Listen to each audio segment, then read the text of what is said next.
नमस्कार दोस्तों, देखिए जूनियर एडिट शिक्षक भर्ती 2021 में आपका वेलकम है। यहाँ पर जूनियर एडिट भर्ती को लेकर हमने कल वीडियो बनाई थी, उसमें हमने बताया था कि अभी जो है शिक्षा आयोग बहुत ही तैयारी चल कर रहा है आपकी भर्ती को कंप्लीट कराने के लिए। पूरी उम्मीद है कि आपके मेरिट लिस्ट के आवेदन जो हैं 31 जनवरी तक ले लिए जाएँ। ये उम्मीद है अच्छी खासी 98% ये चांस है कि आपके आवेदन जो हैं 31 जनवरी तक ले लिए जाएँ, क्योंकि उनका कहना है कि 3 से 4 महीने के अंदर आपकी भर्ती हम ज्वाइनिंग दे देंगे।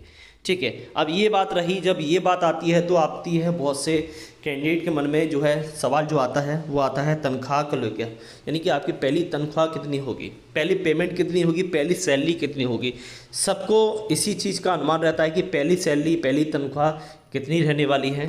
तो ऐसे में 8th पे कमीशन आपका लगने वाला है 1 जनवरी 2026 से 8th पे कमीशन आपकी पेमेंट पर अप्लाई हो जाएगा। हालांकि आपको जो है मिलेगा कब, बाद में मिलेगा, लेकिन वो बाद में जितना भी शेष आपका जो भी अप्लाई होगा वो एरियर के रूप में आ जाएगा। अब यहाँ पर जूनियर एडिट शिक्षक भर्ती की बात करें 8th पे कमीशन में, तो सबसे पहले हम स्टार्टिंग से चलते हैं ग्रेड पे, यानी कि आपका ग्रेड पे कितना है 4600 आपका ग्रेड पे है। ठीक है, 4600 ग्रेड पे है। बेस पे है इसका कितना है, बेस पे 44,900। ठीक है, 44,900 आपका बेस पे है।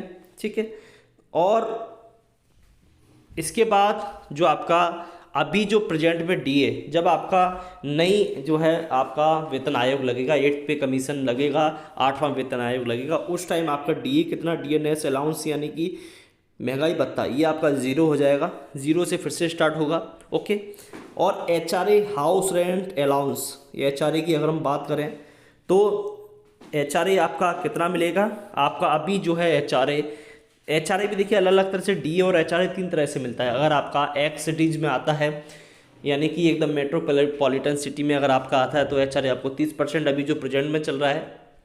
अगर आपका वाई सिटीज़ यानी कि एक अच्छे खासे सिटी में अगर आप चल रहे हो, खूब अच्छा खासा सिटी है, ठीक है, मंडल वगैरह टाइप में, तो वहाँ आपको 20%, और उससे अगर आपका गांव वाला ग्रामीण एरिया है तो वहाँ आपको जेड कैटेगरी के अंडर आते हो तो वहाँ आपको कितना 10% यानी कितना मिलता है, ये आप डिटेल ले लीजिए। यानी कि एचआरए आपका कम ही होता है, 10% आपका एचआरए है। ठीक है, अब ऐसे में एचआरए की अगर हम बात करें तो अभी 44,900 पे अगर हम अप्लाई करते हैं तो फिटमेंट फैक्टर जो है 7th जो है पे कमीशन में आपका फिटमेंट फैक्टर जो आपका रखा गया था वो आपका रखा गया था कितना, वो रखा गया था आपका 2.57। कितना रखा गया था, 2.57 आपका फिटमेंट फैक्टर रखा गया था। इसका मतलब यह है कि कम से कम 2.5 गुना आपका बेसिक पे, कोई भी फिटमेंट फैक्टर या वेतन आयोग जब लगता है तो वो आपका बेसिक पे में मल्टीप्लाई होता है। ऐसे में अगर हम बात करें, यही अगर हम फिटमेंट फैक्टर, क्योंकि इसी के आसपास जो डिमांड कर रहे हैं वो अभी डिमांड कर रहे हैं 3.68 की, लेकिन जो सुनने में आ रहा है वो आपका आ रहा है 2.57 से 2.86 तक, इसके बीच आपका फिटमेंट फैक्टर लगने वाला है। तो अगर हम बेस पे की अगर हम बात करें, बेस पे की अगर हम बात करें कितना है आपका बेस पे 44,900, ये आपका बेस पे है। अगर आपका 2.87 यानी कि अगर हम 2.70 हम बेसिक ही मान लेते हैं, 2.7 यानी कि आप 2.7 अगर आप मानते हो, कुछ भी अगर आप मानो 2.7 मान लो, 2.68 मानो या 2.86 मानो, मान लीजिए हम इसे 3 मान लेते हैं। ठीक है, अगर वो 2.57 तो पिछली बार लगाया था, तो अगर हम 3 मान लेते हैं, यानी कि 3 का मल्टीप्लाई अगर हम यहाँ करेंगे बेस पे में तो कितना होगा, 9 दूनी 18, 9 तिया 27, 4 ती 12, 13 14, 4 थी 12 और 1 13, ये आपका बेसिक पे होगा।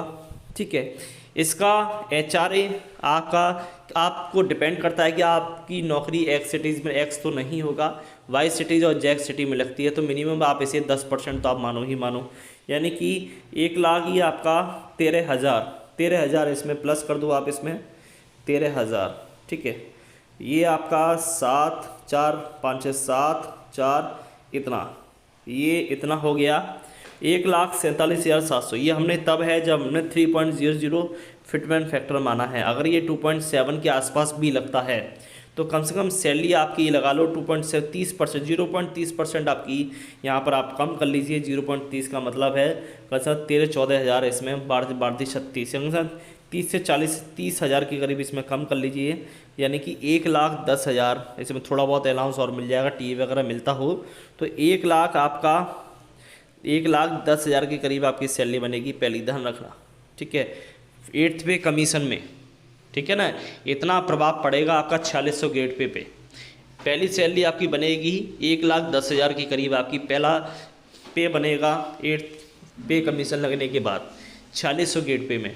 अगर हम दिल्ली की बात करें तो दिल्ली में सैलरी बढ़ेगी, दिल्ली में यूपी के मुकाबले ज़्यादा सैलरी मिलेगी, क्योंकि दिल्ली एक मेट्रोपॉलिटन सिटी है, ऊपर से देश की कैपिटल यानी कि राजधानी भी है। यहाँ HRA DA वगैरह सबसे ज़्यादा मिलता है। DA तो खैर सबका समान होता है, लेकिन HRA यहाँ ज़्यादा होता है, 30% होता है। अभी प्रेजेंट में 30% है। DA अभी प्रेजेंट में कितना है, 53%। जब आपका 8th पे कमीशन आएगा तो DA को शून्य करके फिर से नए सिरे से लेकर आएंगे, यानी कि अभी 50% है सैलरी का, ठीक है। बेसिक पे का 50% अभी HRA लग रहा है, तो बाद में देखते हैं कि कितना ये बढ़ेगा, कितना नहीं बढ़ता है। अभी आप इतना मानिए कि आपकी 1,10,000 के करीब आपकी सैलरी बनेगी ही बनेगी, पहली सैलरी, ठीक है। बाकी का आपकी क्या राय है, आप हमें कमेंट करके ज़रूर बताएं। तो दोस्तों आज की वीडियो में बस इतना ही, धन्यवाद।